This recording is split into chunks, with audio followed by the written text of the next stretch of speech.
The 2026 World Cup kicks off in less than a year, and the United States men's national team roster is far from finalized. Yes, we have our first 15, 16 players who are very likely locked into that lineup, but the back half is still very uncertain, and that's not because we have a wealth of riches and multiple players to choose from. It's actually the opposite. We have a lack of depth at many positions, and we don't know who's going to step up and try and fill in if we have an injury or come into. So, after our last video where we did the last four in and the first four out, today I'm going to talk about four players who I think are dark horses to make the roster. Right now, I don't think they're even in the last four in category, but with big seasons ahead, I think that's very possible.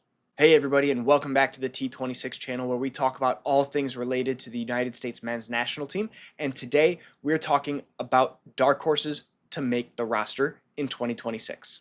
To start our video off, I'm going to talk about one player who is showing enormous potential, but is in a very bad situation and needs a move. Otherwise, he doesn't have a single chance at making the roster. And that player is Cole Campbell.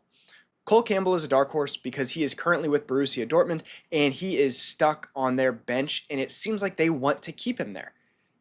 Being on Dortmund's bench is worse than being part of Chelsea's loan army because you won't play at all. We've seen that with Gio Reyna. They value his talent, they value what he might be able to bring to the table, but they don't trust him enough to give him any kind of substantial minutes to help him progress anymore.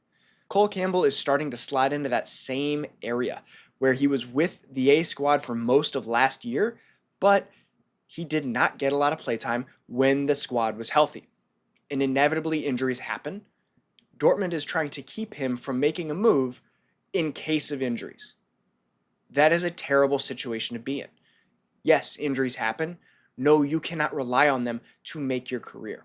Early on in this transfer window, he agreed to a move to Stuttgart on personal terms, and Borussia Dortmund actually rescinded it. They think that they want to keep him on the roster for depth purposes. Campbell and his camp cannot allow this to happen. Otherwise, he's going to be in a very bad situation moving forward, and he is going to stagnate. With good Bundesliga minutes at a club like Stuttgart, he can be a very good backup to Tim Weah on the right wing.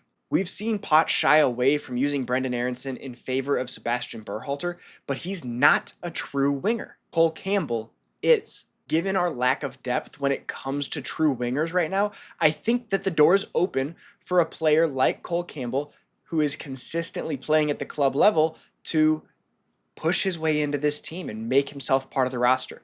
We know he's got pace. We know he's got a decent touch and athleticism. He's essentially just a younger version of Tim Weah.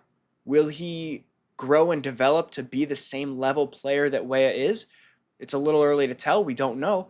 But honestly, he could be an upgrade on Berhalter or on Aaronson or on even a player like Alejandro Zendejas. Cole Campbell needs minutes so we can figure out what he can do to bring to the U.S. men's national team. Second on our list of dark horses is Nokai Banks. Banks is a young center back who's playing for Augsburg in the Bundesliga as well, and he emerged for them last year. While he played just under 300 minutes last year, we saw a player who looked confident and competent in the Bundesliga. He's still very young, but he is set to be a bigger part of their plans this season. If Banks can find himself consistently featuring for a club like Augsburg in the middle of the Bundesliga table, I see no reason that he can't jump over CCV, Austin Trusty, Miles Robinson, Walker Zimmerman, name who you want, outside of Mark McKenzie, Chris Richards, and Tim Ream. I think our other center back positions and options are open. We've seen that Pochettino is not overly attached to any of those guys outside of Ream, Richards, and McKenzie, so there's no reason that he can't force his way in.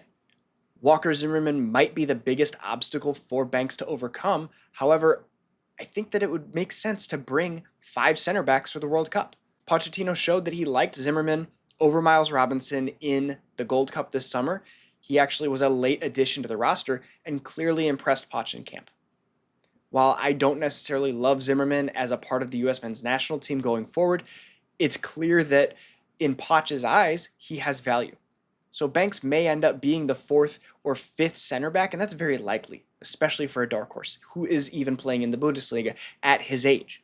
However, even if he's just getting exposure and just getting into the climate here, bleeding a young guy like him into the roster is a great setup for the 2030 World Cup. And I know our focus is what's right in front of us, and it absolutely should be, but development is not an immediate thing. It is a long-term game, and Banks has shown great strides recently. We need to invest in his future, which will also invest in ours. The next player to look out for is Caleb Wiley, and his opportunity comes in the form of a left-back depth piece. We all know that A-Rob has that position locked down as he should. He's untouchable when it comes to that role. However, Caleb Wiley is a player who is part of Chelsea's loan army, which is not always the best thing, but he is actually playing for Watford in the Championship this year. Last season, he spent the first portion of the year in Ligue 1 in France, and after his injury, he was recalled to Chelsea so he could rehab with the club and they could monitor his progress. Over the winter break, he made a move to Watford in the Championship, where he played 723 minutes in 10 matches. He's back with Watford again this year, and honestly, they were impressed last year. He integrated into the lineup really well after he was completely healthy. I don't see why he doesn't get off to a great start this season. If he does that, there's no reason that Mauricio Pochettino can't call him in. The Championship is a good level, and we saw Max Arfsten play at the Gold Cup and not look completely comfortable. He's not a true left back. He's more of a winger, and he was exposed defensively. We saw that against every single opponent that we faced over the summer, and honestly, that's not going to fly at the World Cup. Ideally, neither of these players play very much because Anthony Robinson is locking everybody down and playing well, but inevitably, he will need a break. Whether it's 10, 15, 20 minutes at the end of a match, we need to be able to rely on the player that we're bringing onto the field. And currently, I think that Caleb Wiley is that player. Now, again, all of this is possible, but he needs to get off to a blazing hot start because there's only a few windows left to get into the U.S. men's national team's plans.